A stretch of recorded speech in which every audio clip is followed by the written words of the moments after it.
Тиші звініть у глибі, як Божу співаніли, як сонний перезвон, мелодія душі, майор чисто спів, високий і правдивий.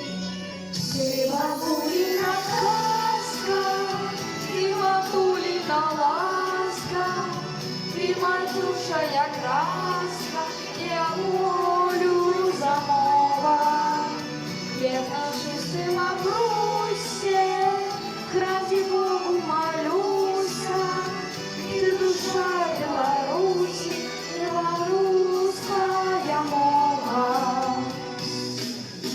Вспомни, кто мы есть, что мы господари у ельницы людской, а не нельзя без мовы. Давайте говорить народной на своей, на белорусской мове. Ты бабулина сказка, ты матулина ласка, ты горючая краска, я волю замова. Хлеб нашей сына в Руси, ради Богу молюся, и душа Беларуси, белорусская мова.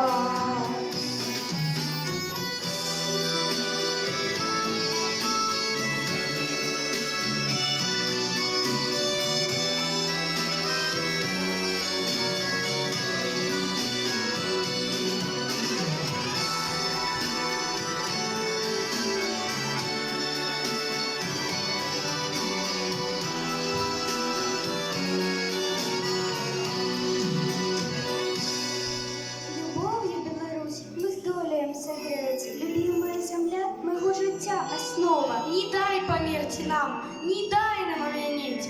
Мы будем жить на куль, покуль живая